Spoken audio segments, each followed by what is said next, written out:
अस्सलाम वालेकुम। हाँ जी प्यारिओ, की हाल आ।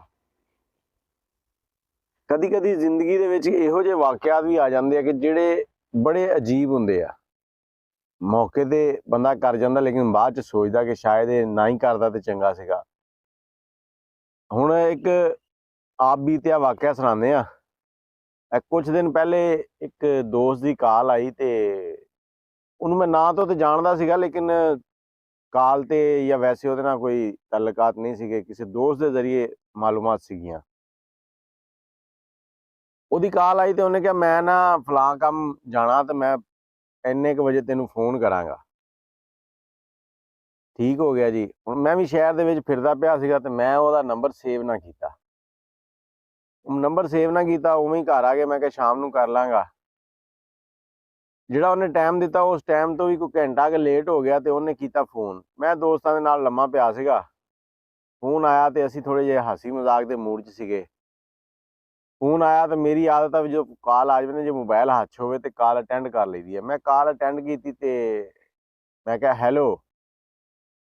ਨੰਬਰ ਮੈਂ ਵੀ ਨਹੀਂ ਗੌਰ ਕੀਤਾ ਕਿਹਦਾ ਆ। ਸਾਹਮਣੇ ਵਾਲਾ ਬੰਦਾ ਕਹਿੰਦਾ ਆ ਲੈ ਗੱਲ ਕਰ। ਉਹਨੇ ਜਦੋਂ ਕਿਹਾ ਨਾ ਵੀ ਆ ਲੈ ਗੱਲ ਕਰ, ਮੈਂ ਕਿਹਾ ਯਾਰ ਪਤਾ ਨਹੀਂ ਕਿਹਦੇ ਨਾਲ ਗੱਲ ਕਰਾਉਣ ਲੱਗਾ ਆ। ਉਹਨੇ ਅੱਗੇ ਫੋਨ ਦੇ ਦਿੱਤਾ ਅਗਲੇ ਬੰਦੇ ਨੂੰ। ਅਗਲਾ ਬੰਦਾ ਵੀ ਨਹੀਂ ਬੋਲ ਰਿਹਾ, ਮੈਂ ਵੀ ਨਹੀਂ ਬੋਲ ਰਿਹਾ। ਮੈਂ ਕਿਹਾ ਹੁਣ ਅਗਲਾ ਬੰਦਾ ਬੋਲੇਗਾ ਤਾਂ ਮੈਂ ਜਵਾਬ ਦਿਆਂਗਾ। ਅਗਲਾ ਬੰਦਾ ਬੋਲਿਆ ਹੀ ਨਹੀਂ। ਚੰਦ ਸੈਕਿੰਡ ਕਾਲ ਚੱਲੀ ਆ, ਚੱਲ ਕੇ ਤੇ ਕਾਲ ਕੱਟੀ ਗਈ। ਅੱਛਾ, ਉਧਰੋਂ ਦੁਬਾਰਾ ਫਿਰ ਫੋਨ ਆ ਗਿਆ। ਫਿਰ ਫੋਨ ਆਇਆ ਜਾਂ ਉਧਰੋਂ ਆ ਗਿਆ ਜਾਂ ਸ਼ਾਇਦ ਮੈਂ ਹੀ ਕੀਤਾ। ਜਦੋਂ ਫੋਨ ਕੀਤਾ ਤੇ ਉਹਨੇ ਫਿਰ ਕਿਹਾ ਲੈ ਯਾਰ ਗੱਲ ਕਰ। ਯਾਰ ਅੱਲਾ ਦੇ ਬੰਦਿਆ, ਤੂੰ ਗੱਲ ਕਰਾਉਣ ਲੱਗਾ, ਤੂੰ ਪਹਿਲੇ ਸਲਾਮ ਦੁਆ ਲਾ ਯਾਰ। ਮੈਂ ਪਹੁੰਚ ਗਿਆ ਫਲਾਂ ਜਗ੍ਹਾ ਤੇ ਤੂੰ ਆ ਬੰਦੇ ਨਾਲ ਗੱਲ ਕਰ। ਅਗਲਾ ਬੰਦਾ ਵੀ ਸਮਝ ਜਾਂਦਾ। ਹੁਣ ਮੇਰੇ ਦੇਨ 'ਚ ਇਹ ਸੀਗਾ ਕਿ ਅਕਸਰ ਇਹੋ ਜਿਹੀਆਂ ਨਾ ਕੁਛ ਜਿਹੜੇ ਆ ਮੁੰਡੇ ਆ ਨਾ ਅੱਜ ਕੱਲ੍ਹ ਦੇ ਯੰਗ ਜੇ, ਇਹ ਐਵੇਂ ਫਜ਼ੂਲ ਨੰਬਰ ਮਿਲਾ ਕੇ ਨਾ ਬੜੀਆਂ ਫਨੀ ਦੀਆਂ ਕਾਲਾਂ ਕਰਦੇ ਆ। ਕੀ ਕਰਦੇ ਆ ਜੀ, ਆ ਲੈ ਗੱਲ ਕਰ। ਅਗਲਾ ਕਹੇਗਾ ਹੈਲੋ ਹੈਲੋ, ਅੱਛਾ ਯਾਰ ਆ ਲੈ ਇਹਨਾਂ ਗੱਲ ਕਰ। ਅੱਗੇ ਤੋਂ ਅੱਗੇ ਮੋਬਾਈਲ ਘੁਮਾਈ ਜਾਣਾ। ਮੇਰੇ ਦੇਨ 'ਚ ਪੂਰਾ ਇਹੀ ਸੀਨ ਚੱਲ ਰਿਹਾ ਸੀਗਾ ਕਿ ਯਾਰ ਅੱਜ ਕੋਈ ਨਾ ਮੇਰੀ ਫਿਰਕੀ ਲਾ ਰਿਹਾ ਤੇ ਤੰਗ ਕਰ ਰਿਹਾ ਵਾ। ਹੁਣ ਅਗਲਾ ਬੰਦਾ ਬੋਲਿਆ, ਕਹਿੰਦਾ ਉਹ ਸੀਗਾ ਦੁਕਾਨਦਾਰ, ਜਿਹੜੀ ਬਾਅਦ 'ਚ ਜਿਹੜਾ ਕੰਮ ਖੁੱਲਿਆ ਨਾ, ਉਹ ਦੁਕਾਨਦਾਰ ਸੀਗਾ। ਉਹ ਕਹਿੰਦਾ ਹਾਂਜੀ ਭਾਜੀ ਹੁਕਮ ਕਰੋ। ਮੈਨੂੰ ਹੁਣ ਕੀ ਪਤਾ ਵੀ ਕਾਹਦਾ ਹੁਕਮ ਕਰਨਾ। ਮੇਰੇ ਜ਼ਿਹਨ 'ਚ ਹੀ ਨਹੀਂ ਵੀ ਇਹ ਉਹ ਸਾਡੇ ਯਾਰ ਨੇ ਫੋਨ ਕੀਤਾ ਆ ਇਸ ਕੰਮ ਵਾਸਤੇ। ਮੈਂ ਕਿਹਾ ਯਾਰ ਹੁਕਮ ਕੀ ਕਰਨਾ, ਅਰਜ਼ ਆ। ਕਹਿੰਦਾ ਹਾਂਜੀ ਅਰਜ਼ ਬੋਲੋ ਜੀ, ਕੀ ਚਾਹੀਦਾ। ਕਹਿੰਦਾ ਬੋਲੋ ਬੋਲੋ ਜੀ ਕੀ ਚਾਹੀਦਾ। ਅੱਛਾ, ਮੇਰੇ ਦਿਮਾਗ 'ਚ ਵੀ ਸ਼ਰਾਰਤ ਸੁੱਝੀ ਤੇ ਮੈਂ ਉਹਨੂੰ ਸਿੱਧਾ ਹੀ ਕਹਿਤਾ, ਮੈਂ ਕਿਹਾ ਭਾਜੀ ਚੁੰਮੀ ਚਾਹੀਦੀ ਆ।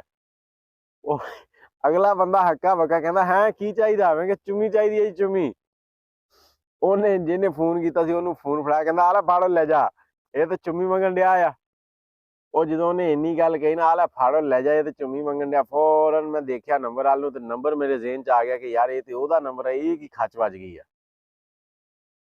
ਕਾਲ ਕੱਟੀ ਗਈ ਤੇ ਮੈਂ ਫਿਰ ਇੱਧਰੋਂ ਦੁਬਾਰਾ ਕਾਲ ਕੀਤੀ। ਮੈਂ ਉਹਨੂੰ ਕਿਹਾ, ਮੈਂ ਕਿਹਾ ਯਾਰ ਦੁਕਾਨਦਾਰ ਨਾਲ ਗੱਲ ਕਰਾ। ਉਹਨੇ ਗੱਲ ਕਰਾਈ ਤੇ ਉਹ ਪਤਾ ਲੱਗਾ ਕਿ ਦੁਕਾਨਦਾਰ ਨੂੰ ਜਿਹੜਾ ਸਮਾਨ ਲੈਣਾ ਸੀ ਉਹ ਦੱਸ ਕੇ ਦੁਕਾਨਦਾਰ ਕੋਲੋਂ ਵੀ ਮਾਜ਼ਰਤ ਕੀਤੀ। ਉਸ ਤੋਂ ਬਾਅਦ ਫਿਰ ਉਹ ਬੇਲੀ ਨੂੰ ਵੀ ਫੋਨ ਕੀਤਾ। ਮੈਂ ਕਿਹਾ ਯਾਰ ਮੈਂ ਪਛਾਣਿਆ ਨਹੀਂ ਸੀਗਾ, ਆਹ ਮਾਮਲਾ ਬਣਿਆ ਵਾ। ਤੇ ਇਹ ਗੱਲ ਤੁਹਾਨੂੰ ਸਾਰੀ ਸੁਣਾਉਣ ਦਾ ਜਿਹੜਾ ਮਕਸਦ ਆ ਨਾ, ਉਹ ਇਹ ਆ ਵੀ ਜਦੋਂ ਵੀ ਤੁਸੀਂ ਕਿਸੇ ਨੂੰ ਫੋਨ ਕਰੋ ਨਾ, ਤੇ ਫੋਨ ਇਹ ਨਹੀਂ ਕਿ ਅਗਲੇ ਬੰਦੇ ਨੇ ਯੈਸ ਕਰ ਲਿਆ ਤੇ ਤੁਸੀਂ ਫੌਰਨ ਹੀ ਅੱਗੇ ਦੁਕਾਨਦਾਰ ਨੂੰ ਫੋਨ ਫੜਾ ਦਿਓ। ਨਹੀਂ, ਉੱਥੇ ਜਾਂ ਤੇ ਤੁਸੀਂ ਜਾਣ ਤੋਂ 5-7 ਮਿੰਟ ਪਹਿਲੇ ਉਹਨੂੰ ਫੋਨ ਕੀਤਾ ਹੋਵੇ ਨਾ ਕਿ ਮੈਂ ਜਾ ਰਿਹਾ 5-7 ਮਿੰਟਾਂ 'ਚ ਪਹੁੰਚ ਰਿਹਾ, ਫਿਰ ਵੀ ਠੀਕ ਆ। ਲੇਕਿਨ ਜਦੋਂ 2 ਘੰਟਿਆਂ ਦਾ ਵਕਫਾ ਪੈ ਜਾਵੇ, ਤੁਸੀਂ 5 ਵਜੇ ਦਾ ਟਾਈਮ ਦੇ ਕੇ 6 ਵਜੇ ਕਾਲ ਕਰ ਰਹੇ ਹੋ, ਤੇ ਉਹ ਵੀ ਕੋਈ ਪਤਾ ਨਹੀਂ ਕਿ ਅਗਲੇ ਬੰਦੇ ਨੇ ਕਿਸ ਹਾਲਤ 'ਚ ਬੈਠਾ, ਤੇ ਉਹ ਸਿਰਫ ਹੈਲੋ ਆ ਲੈ ਗੱਲ ਕਰ। ਅਗਲਾ ਬੰਦਾ ਨਹੀਂ ਸਮਝਦਾ, ਕਦੀ ਕਦੀ ਗਲਤੀ ਹੋ ਜਾਂਦੀ ਆ। ਬਾਕੀ ਉਸ ਬੇਲੀ ਕੋਲੋਂ ਤਾਂ ਮਾਜ਼ਰਤ ਹੀ ਆ, ਦੁਕਾਨਦਾਰ ਕੋਲੋਂ ਵੀ। ਲੇਕਿਨ ਰਾਤੀ ਇਹ ਸ਼ੁਗਲ ਜ਼ਰੂਰ ਬਣ ਗਿਆ ਕਿ ਲਾਹੌਰੀਏ ਕੋਲੋਂ ਲਾਹੌਰੀਏ ਵਾਲਾ ਹਿਸਾਬ ਹੋ ਗਿਆ ਕਿ ਲਾਹੌਰੀਏ ਜਿਹੜੇ ਨੇ ਜਦੋਂ ਵੀ ਕੋਈ ਜਾ ਕੇ ਰਾਹ ਪੁੱਛੇ ਨਾ ਤਾਂ ਪੁੱਠਾ ਹੀ ਦੱਸਦੇ ਆ। ਤੇ ਰਾਤੀ ਉਹ ਦੁਕਾਨ ਵਾਲਾ ਵੀ ਸੋਚਦਾ ਰਿਹਾ ਹੋਣਾ ਵੀ ਮੇਰੇ ਕੋਲ ਚੁੰਮੀ ਮੰਗੀ ਜਾਂਦਾ, ਨਾ ਮੈਨੂੰ ਵੇਖਿਆ ਨਾ ਭੁੱਖਿਆ। ਬਾਈ ਫੋਨ ਕਰਨ ਵਾਲਿਓ ਜ਼ਰਾ ਖਿਆਲ ਕਰਿਆ ਕਰੋ, ਇਹੋ ਜਿਹਾ ਕੰਮ ਨਾ ਕਰਿਆ ਕਰੋ। ਚੁੰਮੀ ਵਾਲਾ ਹਿਸਾਬ ਵੀ ਹੋ ਜਾਂਦਾ ਹੁੰਦਾ ਕਦੀ ਕਦੀ। ਤੁਹਾਨੂੰ ਪਤਾ ਨਹੀਂ ਹਾਸਾ ਆਇਆ ਜਾਂ ਨਹੀਂ ਆਇਆ। ਮੈਨੂੰ ਉਸ ਉਹ ਟਾਈਮ ਸੋਚ ਕੇ ਨਾ ਮੇਰਾ ਹਾਸਾ ਨਹੀਂ ਰੁਕਦਾ।